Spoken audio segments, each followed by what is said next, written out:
2023년 1월 10일 화요일 새벽 기도를 다 함께 드리겠습니다. 오늘 함께 보실 하나님의 말씀은 열왕기하 11장 말씀입니다. 아하시아의 어머니 아달랴가 그의 아들이 죽은 것을 보고 일어나 왕의 자손을 모두 멸절하였으나 요람 왕의 딸 아하시아의 누이 여호세바가 아하시아의 아들 요아스를 왕자들이 죽임을 당하는 중에서 빼내어 그와 그의 유모를 침실에 숨겨 아달랴를 피하여 죽임을 당하지 아니하게 한지라. 요아스가 그와 함께 여호와의 성전에 6년을 숨어 있는 동안에 아달랴가 나라를 다스렸더라.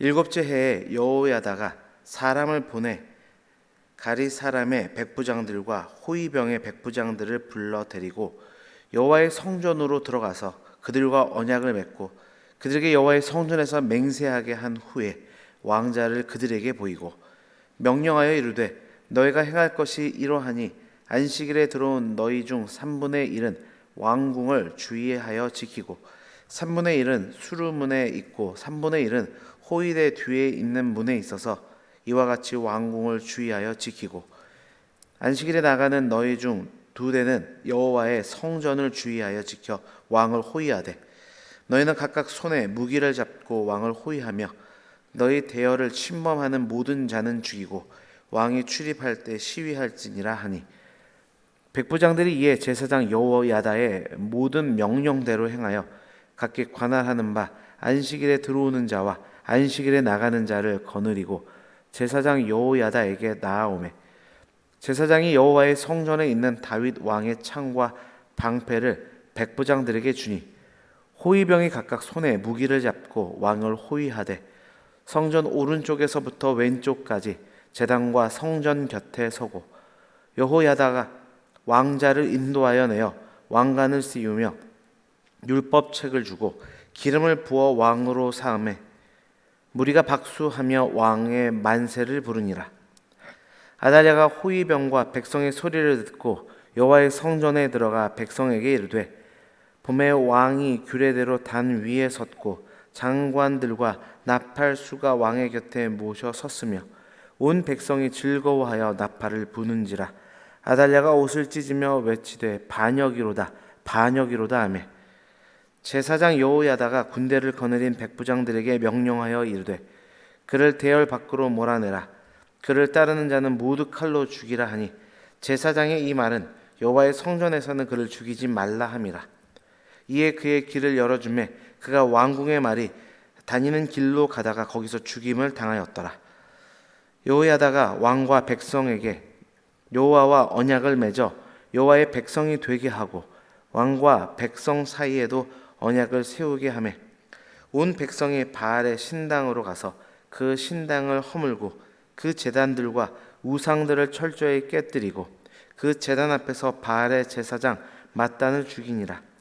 제사장이 관리들을 세워 여호와의 성전을 수직하게 하고 또 백부장들과 가리 사람과 호위병과 온 백성을 거느리고 왕을 인도하여 여호와의 성전에서 내려와 호위병의 문 길을 통하여 왕궁에 이르매 그가 왕의 왕자에 앉으니 온 백성이 즐거워하고 온 성이 평온하더라.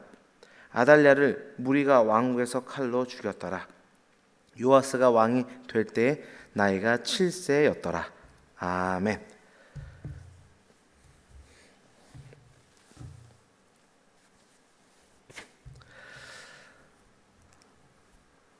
북이스라엘의 요람 왕이 사망한 후에 왕위에 오른 예후는 이세벨과 그의 모든 자녀들을 죽입니다. 뿐만 아니라 남유다의 6번째 왕인 아하시아의 목숨까지도 빼앗습니다. 그렇게 남유다는 갑작스럽게 왕을 잃게 됩니다.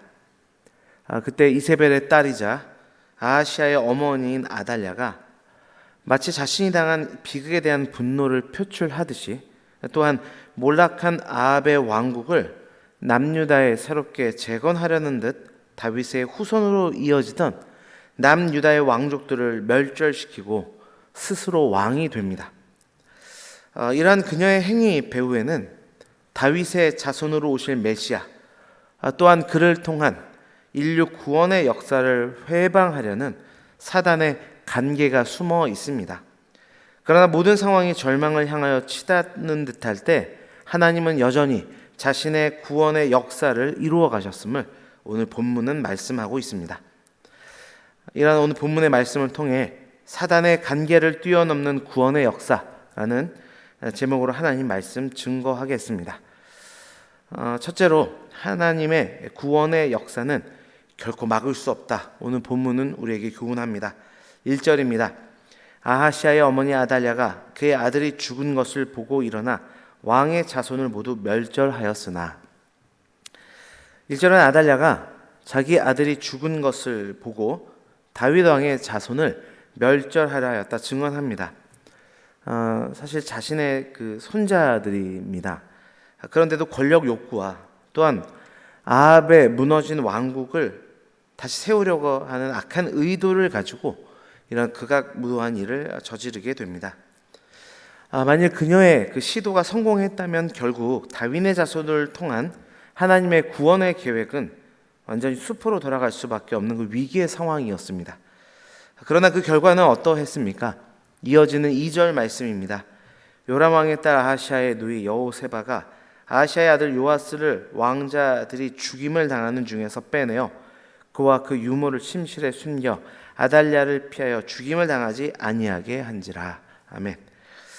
아하시아의 누인 여호세바의 손에 의해 다윗의 자손인 요아스와 그의 유모, 그들이 생명을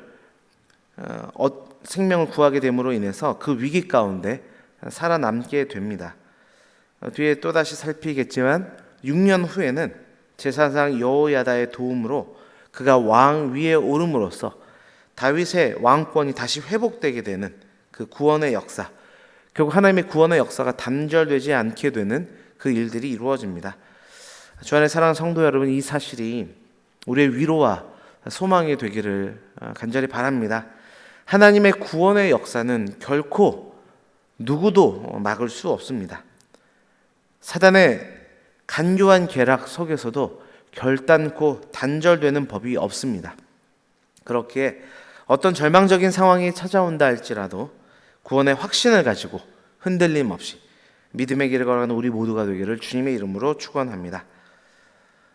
두 번째로 오늘 본문은 우리에게 그와 반대로 악인은 반드시 망하게 된다는 것을 교훈합니다. 15절에서 16절입니다. 제사장 여호야다가 군대를 거느린 백부장들에게 명령하여 이르되 그를 대열 밖으로 몰아내라. 그를 따르는 자는 모두 칼로 죽이라 하니 제사장의 이 말은 여호와의 성전에서는 그를 죽이지 말라 함이라. 이에 그의 길을 열어주매 그가 왕궁에 말이 다니는 길로 가다가 거기서 죽임을 당하였더라. 아달랴는 결국 여호야다가 이끄는 군대에 의해 비참한 죽음을 맞이하게 됩니다. 사실 성경에는 반복적으로 이런 장면이 등장하죠. 악인의 허망한 결말에 대한 부분들이 우리는 성경에 얼마나 많이 기록되어 있는지 우리는 잘 알고 있습니다. 인간적으로 본다면 아달랴는 얼마나 소위 잘 나가는 인생이었습니까? 그는 공주로 태어났습니다. 또한 왕가로 시집을 가서 왕비가 되었습니다. 남편이 죽은 이후에는 태우로서 막강한 권력을 행사했던 사람입니다. 자기 아들이 죽은 후에는 스스로 왕이 되는, 그렇게 나라를 다스리는 힘을 가지고 있었던 사람입니다. 그러나 그녀의 결말은 어땠습니까? 자신의 가까운 곳에서 호위하던 병사들, 또 자신이 다스리던 백성들에 의해 비참한 죽음을 맞이하게 됩니다. 이처럼 성경은 악인들이 세상에서 호의호식하는 듯 보이지만 때로는 그들이 하나님의 역사를 방해하고 좌지우지하는 듯해 보이지만 결국 그 인생의 끝은 허망하며 절망적일 수밖에 없음을 말씀합니다. 성경이 이러한 것들을 반복적으로 우리에게 보여주는 이유는 무엇이겠습니까? 결국 성도로 하여금 이 땅에 잠깐 누리게 될 세상의 즐거움, 악인들의 형통을 부러워하지 말라, 그렇게 말씀하고 있는 것입니다. 주 안에 사랑하는 성도 여러분, 세상에서 잘 나가는 악인들의 삶을 동경하지 않기를 바랍니다. 그들의 인생은 허망할 수밖에 없습니다. 반면 하나님의 뜻을 사는 의인의 삶은 어떻습니까? 비록 이 땅에서 힘들고 하나님의 뜻대로 살기 때문에 손해보고 억울할 수 있지만 절대로 허망하게 끝나는 법이 없습니다. 반드시 하나님께서 그들의 삶을 인정하시고 영원한 하나님 나라의 상급으로 채워주실 줄 믿습니다. 또한 이 땅의 복으로 채워주실 것입니다. 이 사실을 믿고 담대하게 믿음의 길을 걸어 나아가는 우리 모두가 되기를 주님의 이름으로 축원합니다. 마지막으로 참된 왕을 모실 때에만이 기쁨과 평안이 임한다는 사실을 오늘 본문은 우리에게 또한 교훈합니다. 19절에서 20절을 보면 결국 다윗의 자손인 요아스가 왕좌에 앉게 되자 온 백성이 즐거워하고 온 성이 평온하였다 말씀합니다. 여러분, 당시 요아스의 나이는 7세에 불과했습니다. 그가 할 수 있는 것은 그리 많지 않았을 것입니다. 그럼에도 불구하고 그가 유다의 참 왕이었고 하나님께서 세운 약속한 왕이었기 때문에 그 백성들 가운데 기쁨과 참 평안이 있었다 성경은 증언합니다. 이와 마찬가지입니다. 우리의 참 왕이 되시는 예수 그리스도께서 우리의 삶의 보좌에 앉으실 때 우리의 삶에 참 기쁨이 넘치고 평안이 넘치게 되는 것입니다. 더 나아가 오직 그 예수 그리스도만을 통해서 우리는 영원한 기쁨, 영원한 평안을 누리게 되는 것입니다. 주 안에 사랑하는 성도 여러분, 예수님만이 우리의 진정한 왕이 되십니다. 이 분명한 사실을 늘 기억하고 주님을 늘 마음의 중심에 모시고 우리의 삶에 있는 많은 선택의 기로들마다 하나님이 나의 삶의 왕이 되십니다. 주님만이 나의 길에 분명한 등불이 되십니다. 믿음으로 고백하며 나아감을 통해 참 기쁨과 평안을 누리게 되는 우리 모두가 되길 주님의 이름으로 축원합니다. 기도하겠습니다. 하나님, 귀한 말씀을 통하여서 말씀 가운데 주시는 하나님의 귀한 교훈을 받고 참된 기쁨과 평안을 누릴 수 있도록 인도해 주셔서 감사합니다. 오늘 하나님의 말씀 우리에게 분명하게 이야기합니다. 하나님의 구원의 역사는 결코 막을 수 없다. 그래서 사단의 괴계가 하나님의 역사를 방해한 듯 보이지만 하나님, 그 가운데 분명한 하나님의 뜻은 온전히 신실하게 이루어진다는 사실, 그 사실이 우리의 인생에 참된 위로와 소망이 되기를 간절하게 소망합니다.